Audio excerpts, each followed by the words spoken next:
আজকের কথা বলো বাংলাদেশের সেনাবাহিনীকে নিয়ে। বিভিন্ন নিউজের মাধ্যমে বা বিভিন্ন সোশ্যাল মিডিয়ার মাধ্যমে আমরা শুনতে পাচ্ছি বিভিন্ন গুঞ্জন এই সেনাবাহিনীদেরকে নিয়ে। তো সেই ক্ষেত্রে আমি একটা কথা সেনাবাহিনীকে মনে করিয়ে দিতে চাই, 2009 সালে 25শে ফেব্রুয়ারির কথা। এই কথাটা যদি আপনারা ভুলে যান তাহলে চলবে না। এই কথাটা ভুলে যাওয়া মনে করেন জাতির সাথে বেইমানি করা, আপনাদের বাহিনীর সাথে বেইমানি করা। আশা করি এই কথাটা ভুলে যাবেন না। সেই কথাটা মাথায় রেখে বাংলাদেশের জন্য আপনারা যেভাবে অক্লান্ত পরিশ্রম করে যাচ্ছেন, জীবনের বাজি রেখে বাংলাদেশকে বিশ্বের মানচিত্রে তুলে ধরার চেষ্টা করতেছেন, বাংলাদেশের 18 কোটি মানুষকে সেফটি দিয়ে যাচ্ছেন, 18 কোটি মানুষের মঙ্গল কামনা করছেন। তো সেই ক্ষেত্রে আপনাদেরকে এই কথাটা আমি স্মরণ করিয়ে দিতে চাই, 2009 সালে 25শে ফেব্রুয়ারির কথা কোনোদিন আপনারা ভুলে যাবেন না।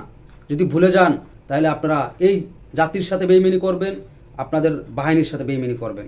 কারণ এখানে কঠিন ষড়যন্ত্র ছিল, সেই ষড়যন্ত্রগুলো কিন্তু আপনাদের কাছে বারবার উন্মোচন হয়েছে। এই ষড়যন্ত্রের সাথে কারা জড়িত ছিল। তাই সেই ক্ষেত্রে এমন কোনো পরিস্থিতি, এমন কোনো কারো কথা, এমন কোনো পল্টিবাজি লবেন না যে যাই কারণে আপনারা আবার মনে করেন প্রশ্নবিদ্ধ হবেন। কারণ যারা এই ষড়যন্ত্রের সাথে লিপ্ত ছিল, এই ষড়যন্ত্র করে আমাদের এতগুলো সৈন্য নিরস্ত্রভাবে গুলি চালিয়ে প্রকাশ্যে মেরে ফেলা হয়েছে, তাদের প্রত্যেককে এখন আইনের আওতায় আইনে বিচার করবেন। এর সাথে যারা A to Z যারা জড়িত ছিল, যারা ষড়যন্ত্রের সাথে ছিল, সবাইকে আইনের আওতায় আইনে বিচার করবেন। আপনাদের নামে যে গুঞ্জনটা শুনতেছি, আশা করি সেটাকে পাল্টা জবাব আপনারা দেবেন আপনাদের জায়গা থেকে, সঠিক জায়গা থেকে। কারণ বাংলাদেশ স্বাধীন হয়েছে, সেক্ষেত্রে যথেষ্ট আপনারা ভূমিকা পালন করেছেন।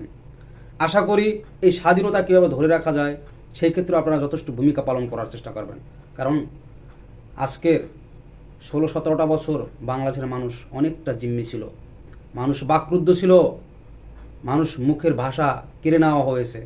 সেই মুখের ভাষা যেভাবে ফিরিয়ে দিয়েছেন, এবং আমি বলবো সেনাবাহিনীকে প্রত্যেকটা জায়গায় আপনাদের বাহিনীর গুরুত্ব নিয়ে প্রত্যেকটা গুরুত্বপূর্ণ স্থানে আপনাদের সেনাবাহিনীর দ্বারা পরিচালনা করানো হোক। এটা আমার আহ্বান থাকবে বর্তমান উপদেষ্টাদের কাছে, এবং পরবর্তীতে সরকার আসবে সেই সরকারকেও আমি এই কথাগুলো আমি বলে দিতে চাচ্ছি যে আপনারা যখন ক্ষমতা আসবেন তখনও সেনাবাহিনীকে সঠিক জায়গায় বসানোর চেষ্টা করবেন, যাতে করে বাংলার মানুষ কোনোদিন জিম্মি না থাকে, বাংলার মানুষ যেন মন খুলে বুক ফুলিয়ে কথা বলতে পারে। সেই বিষয়টা নিশ্চিত রেখে সবসময় কাজ করার চেষ্টা করবেন।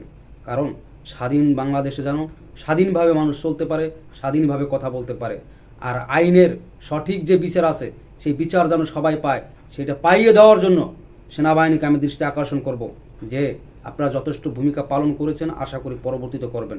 ধন্যবাদ সবাইকে। যদি ভালো লাগে ভিডিওটা শেয়ার করে সেনাবাহিনীর প্রধান পর্যন্ত পৌঁছে দেওয়ার চেষ্টা করবেন। আল্লাহ হাফেজ।